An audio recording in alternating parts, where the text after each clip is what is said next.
Good morning.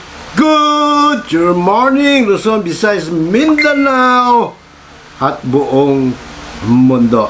Kitkilatis Lagari po ang inyong Mr. Juror. Dito pa rin po sa ating palatuntun ng Kilatis at Sintido Komon. Siyempre sa mitiing Panday Lipunan. Trial by jury ang pundasyon ng demokrasya. Sa maaaring nagtatanong kayo, demokrasya naman ang ating bansa. Nakaukit sa ating saligang batas that Philippines is a democratic and republican state. Sovereignty resides in the people and all government authority emanates from them. Oh, di ba? Malinaw. Oo nga. Pero, sa saligang batas lang yun. Pagdating sa realidad, ang ating demokrasya ay peke or pseudo-democracy. At kapag pinag-uusapan ang ay demokrasya, siyempre, ang kampiyon riyan ay USA. USA ang kampiyon riyan. Pero, ang totoo niyan, minana lang ng USA ang kanilang demokrasya sa kanilang mother England, United Kingdom of Great Britain and Northern Ireland. Yan ngayon yung UK, minana lang na. At siguro magtataka pa kayo, bakit? Ang UK is a monarkiya, hindi ba? Paano siya naging demokrasya? Hindi po ba? Kumbaga na-force, na-puwersa ang kanilang si King George na lagdaan ang Magna Carta. Ano po? Magna Carta of 1215 o The Great Charter of Freedom. Nakapaloob po roon ay 63 mga karapatan, Bill of Rights ng mga Briton. Pero may susi doon, para wag malabag, lahat ng mga karapatan nila may isang susi. Ano yon? Ang ika-39 na bilang at ang nakasaad doon, no free man shall be seized or imprisoned or stripped of his rights or possessions or outlawed or exiled or deprived of his standing in any way, nor will we proceed with force against him or send others to do so except by the lawful judgment of his equals or by the law of the land. Lawful judgment of his equal. Ito po yung trial by jury of peers or of the people, by the people, for the people. Ano naman yung common law? Nung araw, yung ating mga batas, batay lang sa sentido komon, di ba? At ang panuntunan doon, biblical. Huwag mong gawin sa kapwa mo ang anumang bagay na masama pag ginawa sa iyo. Do not do unto others what you don't want others do unto you. Yan yung common law. Handed from mouth to mouth, generations to generation, or by word of mouth. Ang ating mga batas ngayon, kung tawagin ay mga codified na. Ibig sabihin, isinulat na. Yun lang naman pagkakaiba nun And so, kahit hindi mo alam ang batas, di ka nag-aral ng law, gamitan mo lang palagi ng sentido komon. Kung ano yung masama para sa'yo, ay labag sa batas yun. Di ba? Kaya huwag mong gawin sa kapwa mo. Isa sa mga litanya ng mga daing at tinaing ng mga kano nung kolonya sila ng Mother England, no ha? Sa mga kanilang mga daing at tinaing litanya, kasi maraming litanya, mahaba yung listahan nila no ha? Ay, kung kaya sila nagdeklara ng kasarinlan, ay unti-unti nang ipinagkakait sa kanila ng gobernador, ng hari, ni King George sa Inglaterra, ang kanilang karapatan sa trial by jury. Kaya noong 1787, no ha, nilimbag nila. Actually, nakapagdeklara sila ng kasarinlan, kung hindi ako nagkakamali, ay 1874. So, makalipas ang 3 taon, nagpatawag ng Philadelphia Convention o ng Convention sa Philadelphia para pagtibayin ang kanilang Articles of Confederation. Yan yung una nila Articles of Confederation. So sa halip, na pagtibayin lang, sila po ay nakapagbuo ng the best na saligang batas sa kasaysayan ng buong mundo. No ha? At ito ngayong United States Constitution na nilimbag nila noong 1787. At ang ginawa po nilang pundasyon, ano pa? Hindi siyempre, trial by jury of the people, by the people, for the people. Yan po ay nakaukit sa original na teksto ng US Constitution. Matatagpuan po yan, mababasa sa Artikulo 3, Section 2, Paragraph 3. Tama, no? Paragraph 3. Tama. At ang sabi doon ay, the trial of all crimes, except in cases of impeachment, shall be by jury, and such trial shall be held in the state where the said crimes shall have been committed.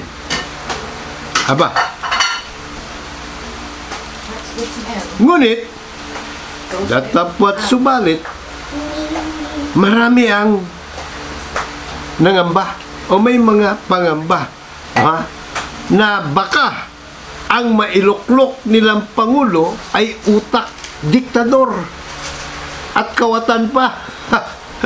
Ay paano yan? Katakot-takot na poder ang inilagay natin sa mga kamay ng Pangulo. Pero mo siya ang magiging Chief of all Armed Forces. Diba? Siya pa ang head ng Department of Justice. At kung ano-anong sangay ng gobyerno, FBI sa kanila, may CIA pa, pero din sa atin walang FBI. Meron lang tayong NBI. Paano? Kung gagamitin niya yung mga sundalo at pulis para apihin tayo, alipinin tayo, labagin ng ating mga karapatan bilang mga mamamayan, bilang mga soberanong mga mamamayan.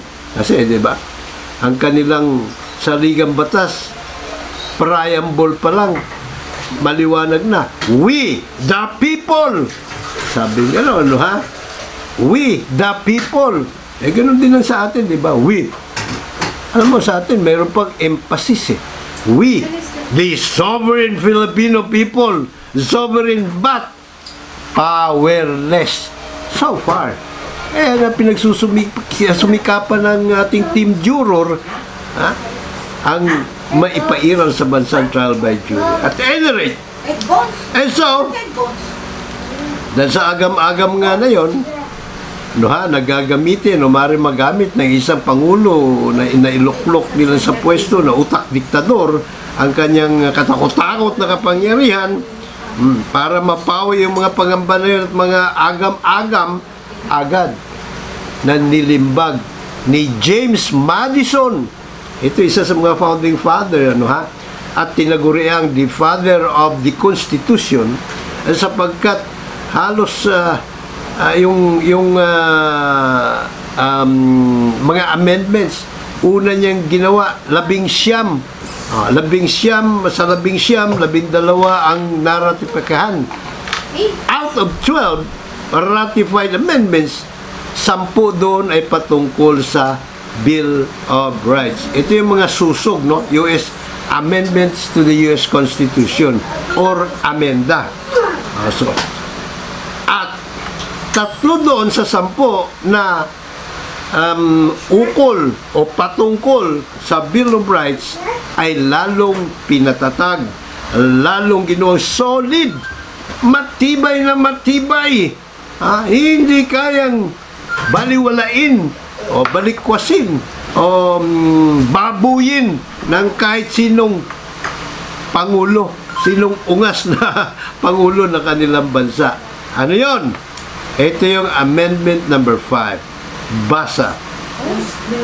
No person shall be held to answer for a capital or otherwise infamous crime unless on a presentment or indictment of a grand jury, except in cases arising in the land or naval forces or in the militia, when in actual service in time of war or public danger, nor shall any person be subject for the same offense to be twice put in jeopardy of life or limb, nor shall be compelled in any criminal case to be a witness against himself, nor be deprived of life, liberty, or property without due process of law,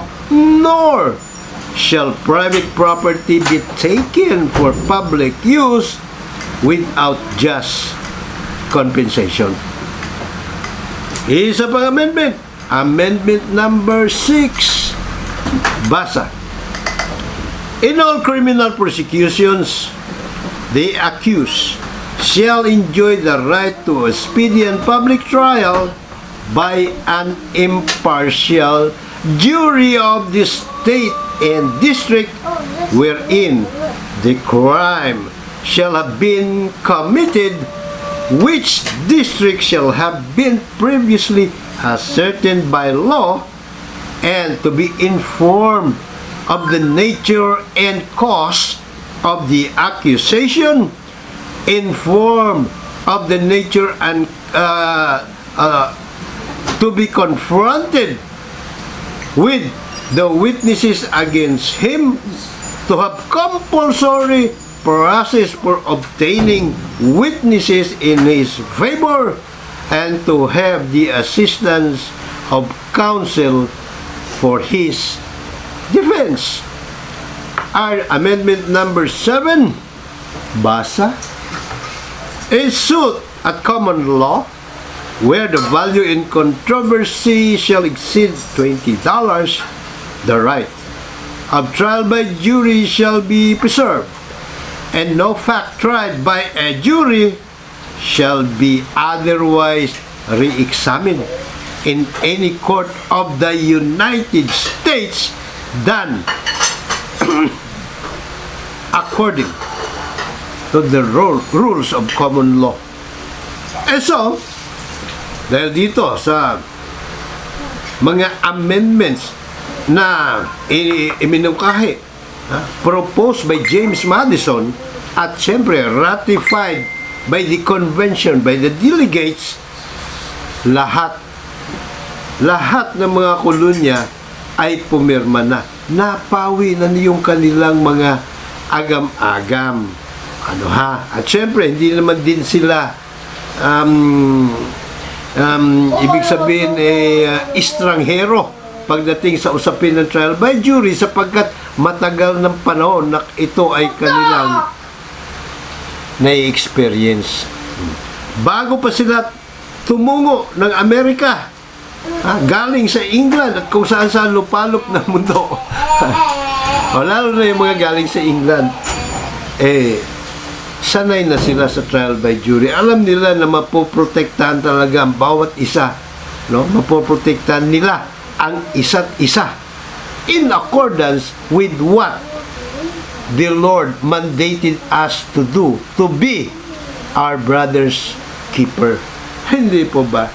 So, ano-ano naman ang mga kwalifikasyon para ka maging juror? Kailangan ikaw ay 18 anyos, pataas. Citizen ka ng United States of America.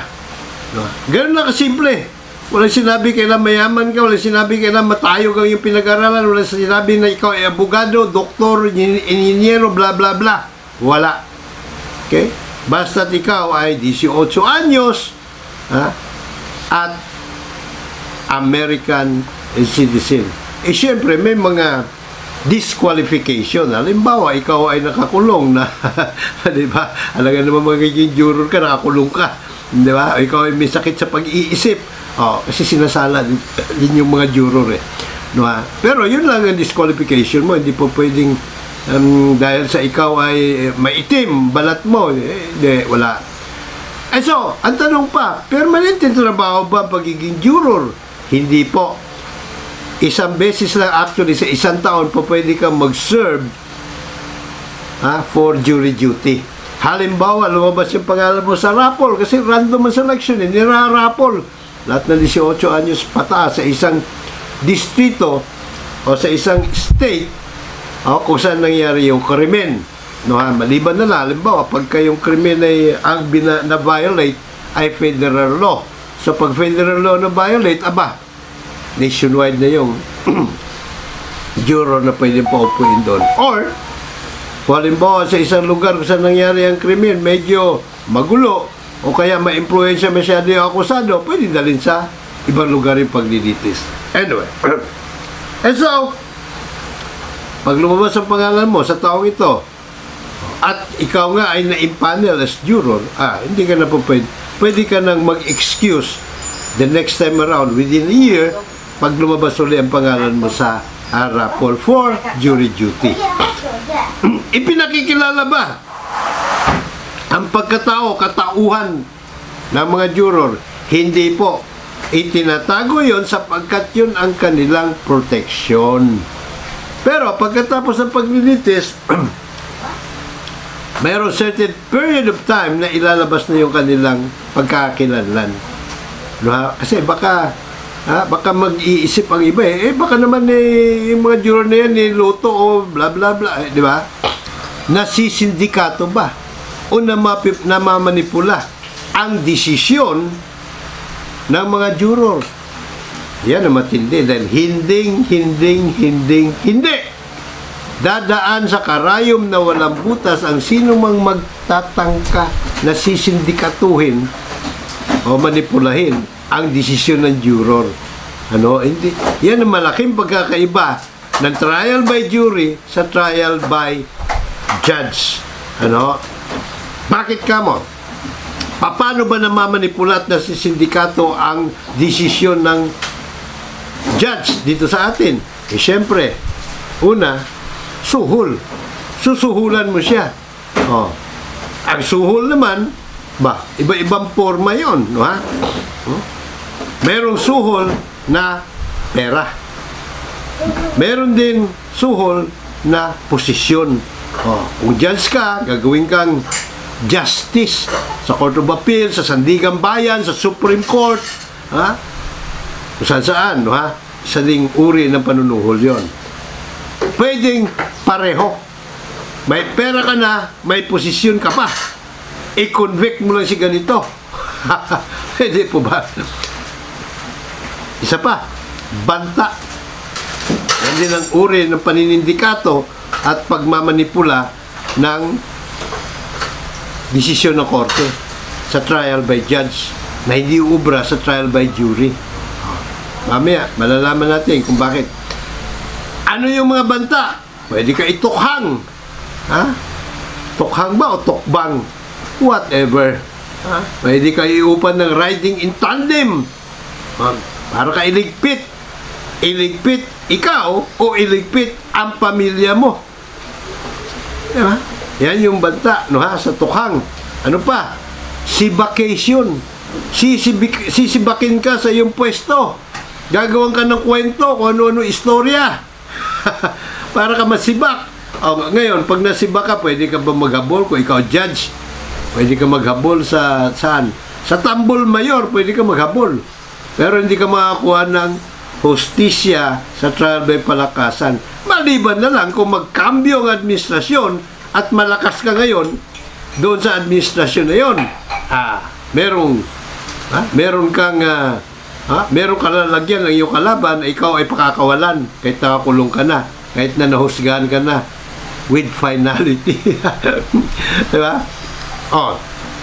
Ano pa? Banta, nakakasuhan ka. Kakasuhan ka ng mga kasong imbento. Everything and anything is possible under our trial by palakasan. Diba? Kahit gaano kakatawa-tawa na yung kaso. At syempre, pwede ka rin pagbantaan na ibulgar sapagkat may, diba?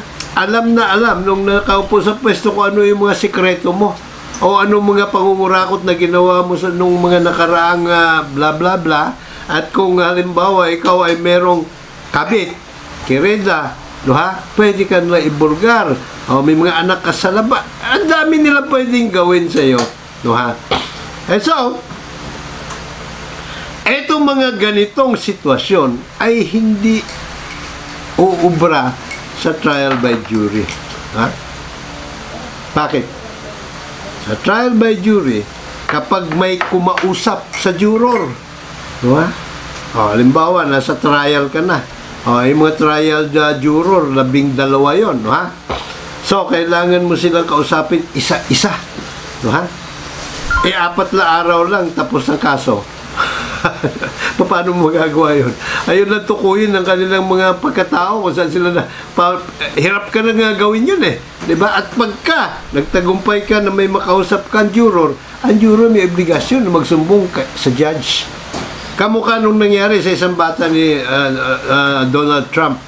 Yes, ang nakapong Pangulo ngayon, wala pang 2 taon sa pwesto, 14 na sa mga associate niya nakakulong, either nakakulong or indicted na, nag-aantay na malitis sa kasong korupsyon.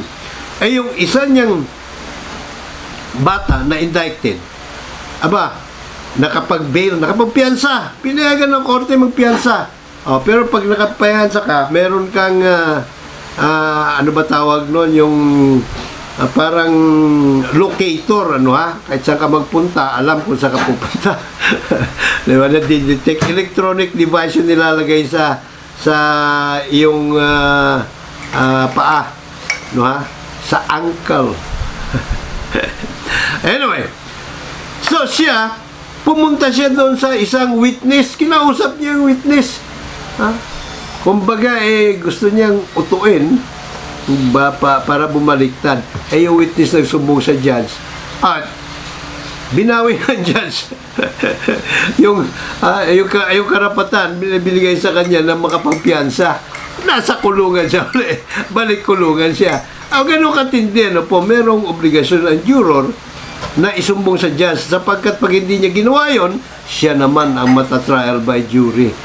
May parusa. Isa pang protection ng mga juror ay sequestration. Niipon sila, dadalhin sila sa isang lugar na walang may nakakaalam at kinugwardyahan kung merong banta sa kanilang buhay dahil sa pagiging juror nila sa ganong kaso. O kaya malakas sa lugar nila, ito pong akusado na maaari silang gawan ng o malalagay ang buhay nila sa balag ng alanganin. So, sinisikwester po sila sa isang lugar. Pero hindi madalas mangyayari yung pagsisikwester.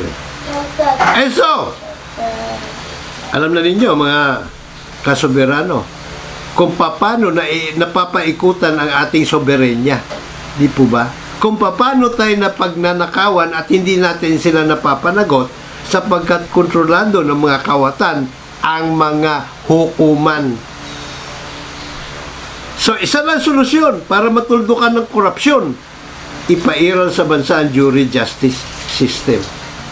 Ngayon, may mga nagsabi, kailangan nating ihain ito, maghanap ng sponsor na senador, kongresista, kumbinsihin sila na ihain ito, ang trial by jury, bilang Constituent Assembly na panukalang amyenda sa Bill of Rights. No, ha? Diyan pa lang sa sinasabi nating panukalang amyenda sa Bill of Rights, marami na ang mga nagtataka o hindi nila abot. Dahil sabi niya, hindi kailangan talaga sa judicial. Hindi. Malinaw yan, karapatan sa trial by jury sa Bill of Rights ng Amerika. Ba't di na lang natin gayahin yun Nakita naman natin na napaka epektibong mekanismo ang trial by jury laban sa pangakurakot at sa mga human rights violators. Diba? So, gayahin na lang natin. No, ha? And so sa Bill of Rights po, ang problema, halos lahat, kung hindi man lahat ng mga senador at kongresista, ayaw nila to. Ilang beses ko na silang kinukulit. Hindi kumikibo. Diba? Hindi kumikibo sila. Bakit? Ano sabi ni Enrile?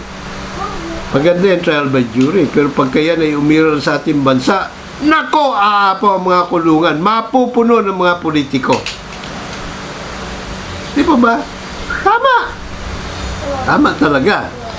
Pero, kailangan po natin gawin dito, kaya tayo mismo, mga soberanong mga mamayang Pilipino, ikaw at ako, tayo mga Itzapuera, gagawa tayo ngayon na ating sariling partido at lumaban sa political arena. Pabayaan yung mga sinasabi, namumolitika lang yan, gusto na makapwesto. Siyempre, gusto natin makapwesto. No, ha? Para yung mga iluluklok natin, mga juror advocate candidate sa 2022, at mga kongresista ang siyang maghahain ng panukalang amenda numero 1, karapatan nating mga soberanong mamayang Pilipino sa trial by jury. Yan ang katuparan ng pangarap Pinoy. Sapagkat magka-jury justice system na meron sa bansa, nako, magkakaroon tayo ng katarungan. Katarungan para sa lahat, katarungan totoo. Kapag may katarungan o katarungan na naghahari sa buong bayan, rule of law, ika nga, reign supreme, magkakaroon tayo ng mga kapayapaan. Wala na magre-rebelde. Panigurado yan. Wala na magre-rebelde. Sino pang unga sa magre-rebelde? Kung ang minimum wage ay 70,000, ligtas at mayayaman na tayo pare-pareho, sino pa magre-rebelde? Sino pa mag-OFW? Sino pa ang bata na mang-i-snatch ng cellphone? Wala na.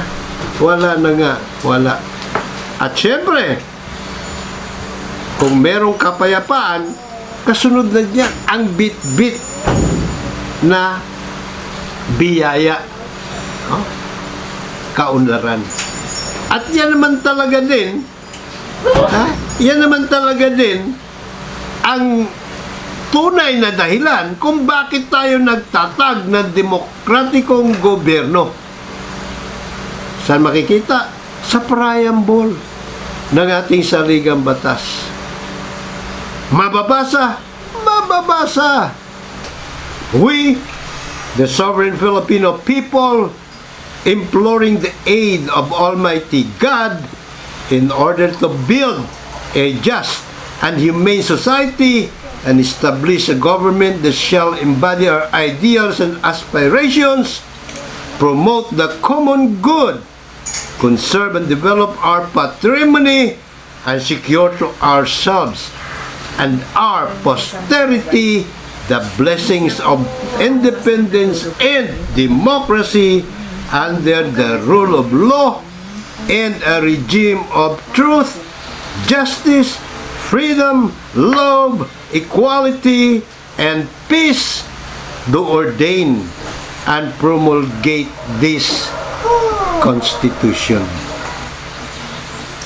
Malinaw, mga kasoberano na kapwa Itzapuera, kapwa ko Itzapuera, kung ano ang tunay na layunin mithiin natin kung bakit tayo nagtatag ng isang demokratikong gobyerno para i-secure to ourselves and our posterity. Ibig sabihin yung ating pang mga tagapagmana ng lahing Pilipino, no ha? Ang biyaya ng kasarinlan at demokrasya under the rule of law, regime of truth, under the rule of law. Ano-ano ba mga biyaya ng kasarinlan at demokrasya? Sa simpleng halimbawa, dalawa lamang po ang hanay ng mga gobyerno sa buong mundo. Isang diktadorya at isang demokrasya. Sa diktadoryang gobyerno, lahat ng kayamanan ng bansa, kanya. Kanya lang lahat yun. Siyempre, binibigyan niya rin ng mumo at mga buto-buto ang kanyang mga kasapakat na mga oligarko. Samantalang kabaliktaran naman ang sa demokrasya.